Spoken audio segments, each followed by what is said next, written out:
Hi, and welcome. Welcome to tonight's topic, why you can't switch off and what to do about it. It's so lovely to be here with you. Haven't run a hug and a mug for a while, so grab your drink, get comfortable, just take a deep breath in for a moment, let the day settle, and a deeper breath out. There's nowhere else you need to be for the next 30 minutes, 35 minutes or so. And remember, this time is just for you. If you're new to my world, welcome to Hug and a Mug. I tend to run these monthly and live if you want to join, and we can get together and you can ask questions, have a virtual cuppa, and talk about the stuff that really matters. No slides, no agenda, no performance, just a warm, honest conversation. I'm Lynn Peters, a wellbeing and life coach who particularly supports senior leaders with confidence and with putting themselves first for a change. Leaders are always there for everybody else, and it can be very difficult to carve out the time for you. And I've been exactly where you are, where you're sitting right now. So, whatever you're carrying this evening, you're in really good company. So, if you're watching this on replay, pop a hashtag replay in the comments in the group and tell me, what's on your mind right now? Are you good at prioritizing you and your well-being? Before we get into tonight's topic, I really want to pose a question for you and ask you something really simple. When was the last time you truly switched off? Let that sit there for a while. When I say switched off, that's not scrolling through your phone instead of working. It's not sat in front of the TV while mentally rehearsing tomorrow's difficult conversation. It's not being on holiday and checking your emails every morning sneakily before everybody else is awake. I mean, truly switched off.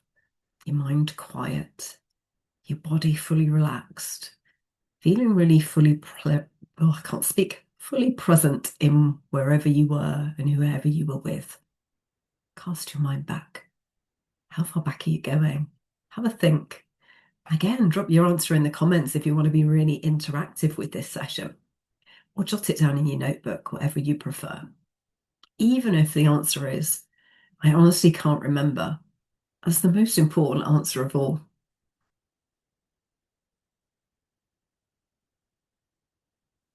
So, why have I picked tonight's topic? Well, it's all about the default mode network. And if you've been following me for a while, you'll know that it's all about the brain, body, and being, my three Bs. And they're really key because they're all interconnected. And it's amazing how much they're communicating with each other all of the time without us realizing it. But the default mode network is part of your brain that doesn't really get talked about very often. So if you were reflecting on that question and you were saying it's been weeks, months even, maybe you can't even remember, that's actually a really important piece of brain science that really explains why it matters so much more than we realize. I've been reading a fascinating book really recently, and I remember to pick it up and bring it up with me. As you can see, lots of notes to go back to. It's called The Brain at Rest, and it's by Dr. Joseph Jabali.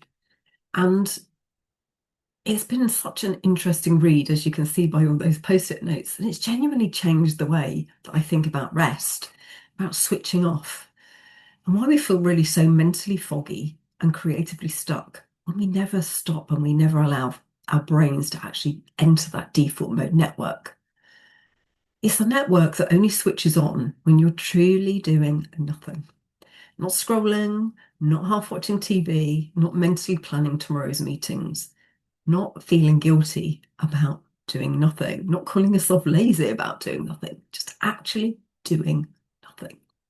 And here's what's really extraordinary about it. The default mode network is where your brain does some of its most important work.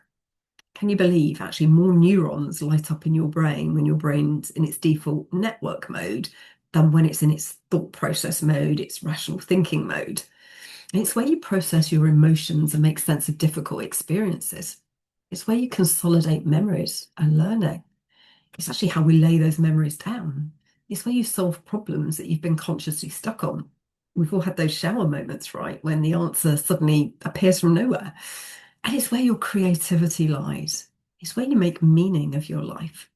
So, in other words, It's the thinking that matters most to you as a human being, not just as a professional or a busy parent. And it only happens when you truly stop. And yet we live in a culture where rest is treated as laziness, that we fill every gap with a podcast, a scroll on our phones, a notification pinging, and we wear busyness like a badge of honour. The result? Well, your default mode network really barely gets a look in. And then you wonder why you feel creatively empty, emotionally flat, you feel unable to really think clearly. You get that brain fog and you feel somehow disconnected from what actually matters to you. Well, the good news is you're not broken. You're just never giving your brain the conditions it needs to do its best work. And it's why switching off isn't a luxury. It's not self-indulgent. It's quite literally how your brain is designed to work at its best. So when I ask, when did you last truly switch off? What I'm really asking is, when did you last give your brain permission to do its most important work?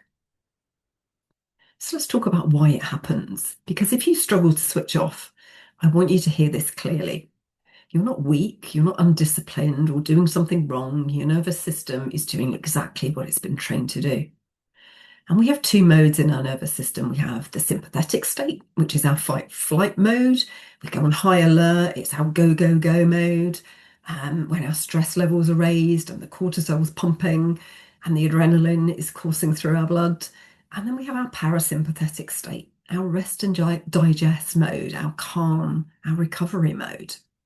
And it'll be no surprise to learn that when we spend long periods under pressure, and I don't just mean days or weeks, I mean years under pressure, our nervous systems get stuck in this sympathetic mode. So it stops being able to distinguish between a genuine threat and a work email. And everything just feels urgent because your body has learned to treat it that way. And your brain loves to latch on to what is important in your life. And if you've raised that importance, that's what it's going to latch onto. So think about your average day. Your alarm goes off, your emails get checked before you even get out of bed. You have back-to-back meetings, difficult conversations, constant decisions to make, targets to achieve. Then you come home, but the laptop comes with you, your phone's beside you, or it's on your bedside table when you go to bed. You wake at 3 a.m. and you're already rehearsing tomorrow or today, as it is in this case. And your nervous system has been running on high alert for so long, it's forgotten how to stop. And research from the Deloitte Workplace Burnout Survey found that a high 77% of professionals say they've experienced burnout at their current job. And then the Mental Health Foundation also found out that 74% of UK adults have felt so stressed that they felt overwhelmed or unable to cope. Now, these aren't small numbers. This is really the majority of people in your workplace. And the ones most at risk are almost always the ones who look the most fine from the outside. They look like they've got it all together, like they're coping. So what's the cost? What does it actually cost you, this inability to switch off? Well, sleep is usually the first thing to go. You lie down exhausted, but your mind just won't stop. You wake in the early hours, and instead of drifting back off, you're already planning, problem solving, worrying about what the day holds. I like to call it wired, but tired.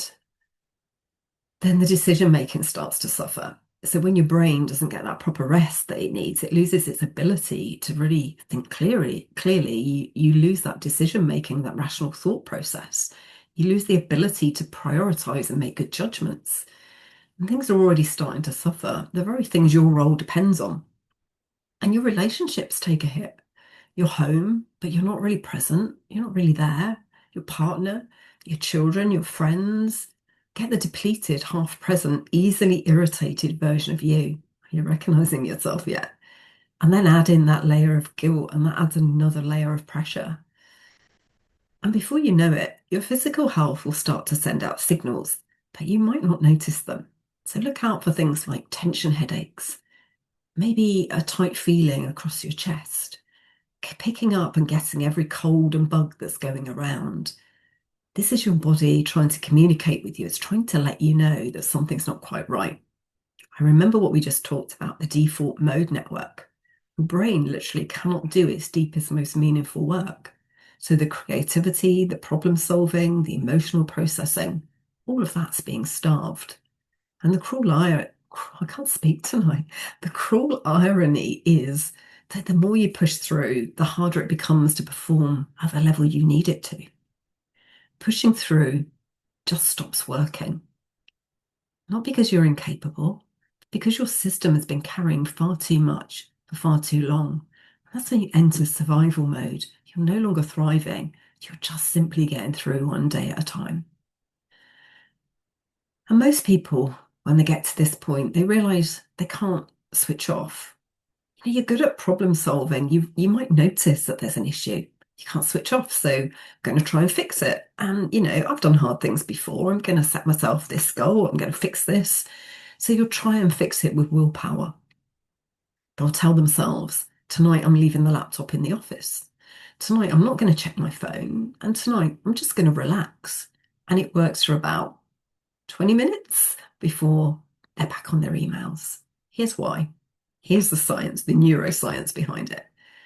Your brain doesn't respond well to suppression. There's actually a well-known psychological phenomenon called the ironic process.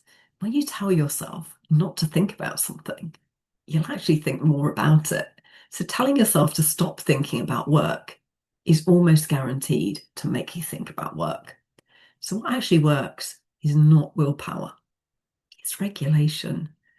Given the nervous system a genuine physiological signal that it's safe to rest. And that's what our 3 takeaways tonight are all about. I promised you 3 solutions. And the 3 things you can try straight away. Not a 10-step program, not a complete lifestyle overhaul. 3 small practical things that actually work. So here's your first takeaway. Create a transition ritual. So your nervous system will respond to patterns and signals. And a transition ritual is a real simple one. It's one consistent action that you do at the same time every day to let your body know that your workday is over, whether that's 2 o'clock in the afternoon or 7 o'clock at night, whenever your workday finishes. It doesn't need to be elaborate. It might be a short walk around the block.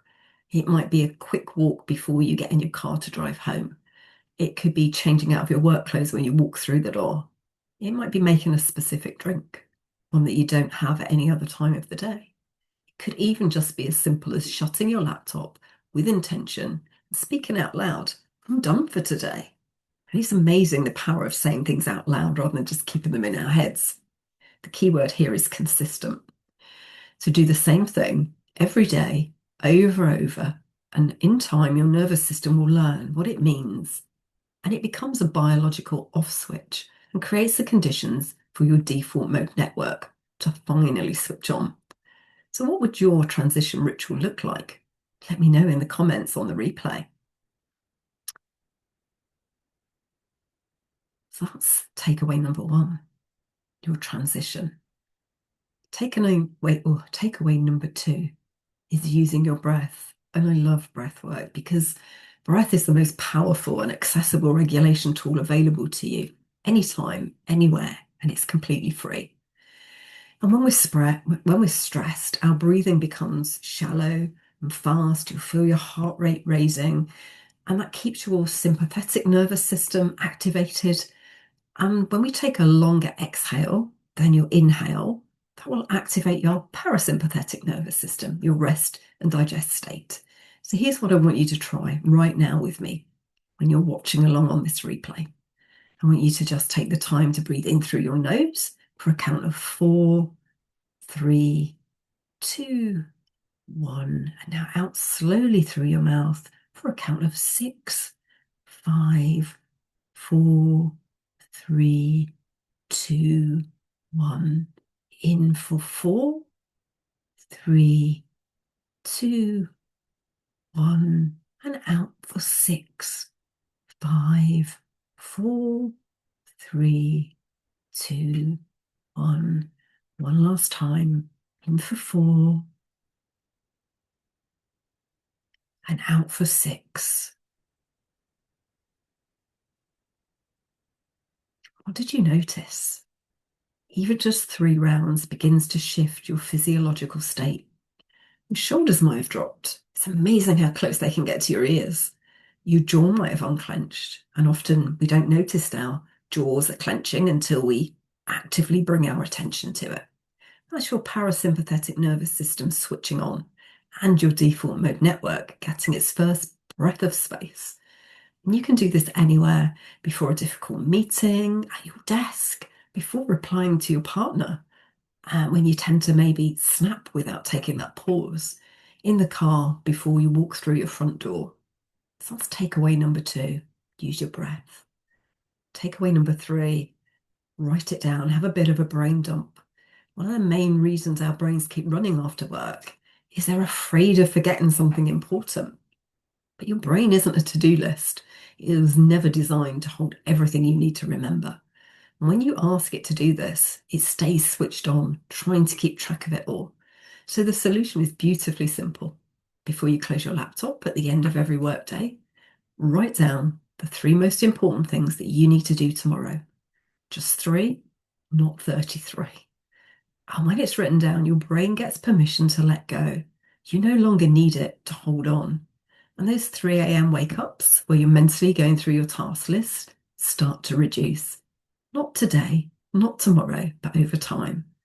And your default mode network finally gets the quiet that it needs. So try it tonight before you go to bed. Just write down 3 things for tomorrow and notice what changes. So those are your 3 takeaways for tonight. Let's recap the transition ritual, the breath, in-breath shorter than the out-breath, and a brain dump, writing 3 things down that you need to remember for tomorrow. And I'd love to know, share in the comments, which one resonates most with you right now. Which one do you think you'll try first? Have you tried them before? How do they work for you? And if you've got any other great ideas that work for you when it comes to switching off, I'd love to hear about it here in the group. Your ideas are just as valuable as mine. So please share, and we'll celebrate every contribution. So before we finish this session for tonight, I'd love to take you into a mindfulness session. So I'm just going to pull across my notes, bear with me. And this mindfulness session is all about gratitude. So I'd love to invite you to spend some time practicing gratitude for yourself and for those around you. And to lead us into this session, let's just get really comfortable. So let's find a comfortable seated position. Maybe sit up a little straighter, perhaps dropping your hands into your laps with your palms facing upwards if it feels comfortable for you to do so. Just rolling those shoulders and letting any tension drop away from them. Imagine that weight falling away and your shoulders feeling closer to the ground. You can choose to keep your eyes open, but if you do so, please make sure you avoid any visual distractions and maybe soften your focus to about a foot in front of you.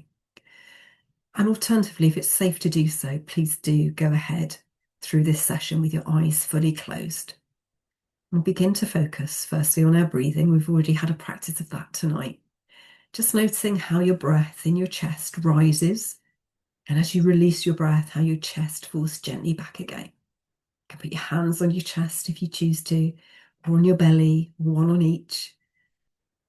And just continue to tune in and notice your breath for a few more moments as we head into this session. And feel that sense of calm and relaxation entering your body. Maybe let's take one more deep breath in and out. For the count of 4, we're going in for 4, 3, 2, 1, and out for 6, 5, 4, 3, 2, 1. I'd like to invite you to think back to a time when someone who may have been a stranger to you in that moment done something for you that made you feel better in some way. It doesn't need to be a grand gesture. Maybe it was even something as simple as a smile. Perhaps they took you under their wing. It'll be very personal to you. So reflect on the situation it happened in and think about the thoughts and the feelings you experienced by their actions. How did they add to your moment, to your day, maybe to your life overall?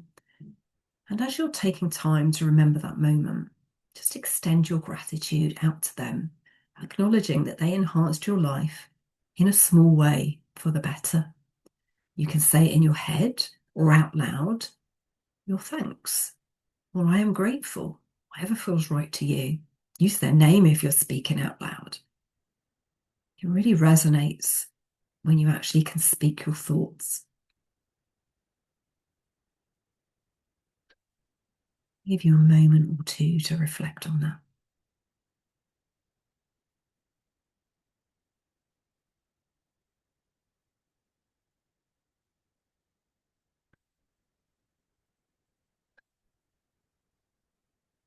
Just extending that feeling of gratitude further to your family and friends.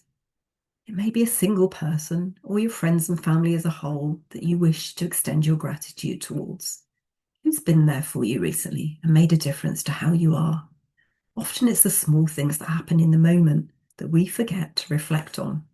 Yet they can make the biggest difference in our lives and have the most impact. So just take a moment now to capture some of those moments.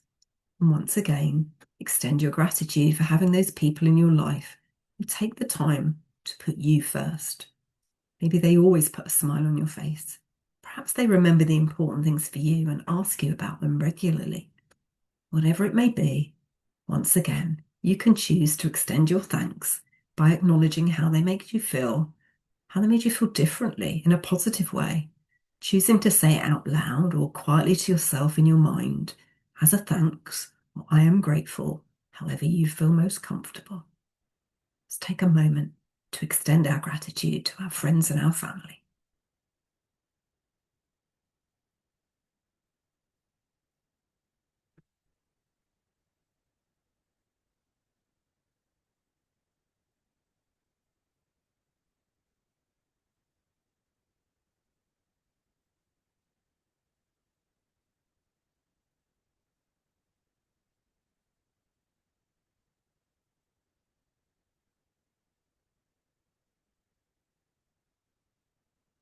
Next, I invite you to feel gratitude for yourself, thinking of this in two parts, your body and your whole self.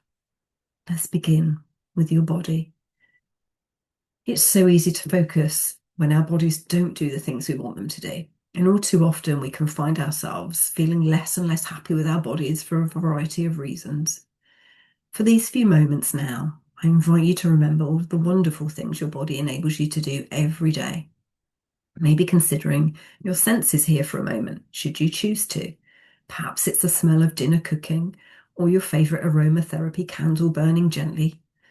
Perhaps it's the feel of freshly laundered sheets against your skin when you climb into bed, or the soft throw you snuggle under when the nights are a bit cooler, or the fact that your body works tirelessly every single day to enable you to move around and do everything you choose to do that day.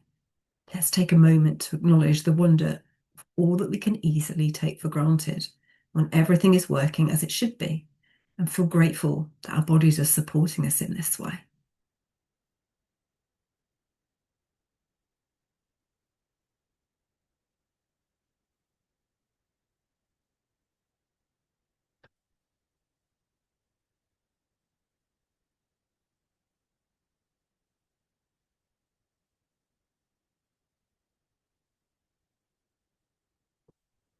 Moving on from your body now, thinking of your whole self, taking a moment to be grateful for what you do, think, and feel every day, reflecting on how you make others feel in a positive way. Maybe it's the smile that you readily share, or the empathy that you extend to others, or how thoughtful you are to your friends and family and colleagues. Again, this will be very personal to you, and it might take some more thinking about, as it will come not so naturally to you. So let's pause in the moment and give thanks that we can do all of these things so readily, as well as what we do for ourselves each day, feeling grateful that we're able to live the lives we do in our own special way.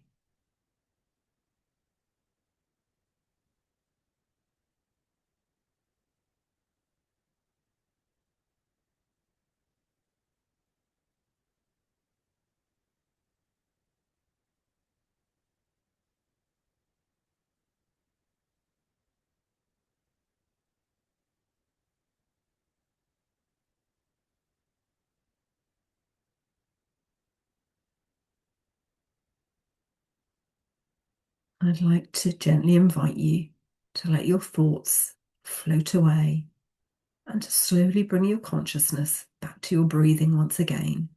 Gently breathing in through your nostrils, noticing the cool air as it enters your body, and then releasing the breath on the exhale and letting go of any tension, releasing it from your body. And for a few more breaths in and out.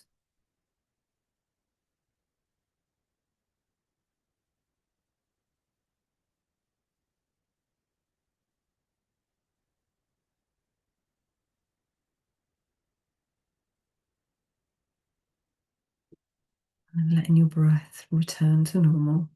And gently, in your own time, blinking your eyes open or bringing your focus once more back into the room fully if you didn't close your eyes, rolling your shoulders gently, being fully present back in the room, moving and stretching as you need to do so, get rid of any tension, becoming less static and ready for the rest of your evening or day, depending on when you're watching this replay.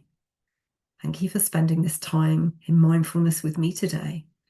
And I would like to remind you of the many forms of support that are out there should you need them.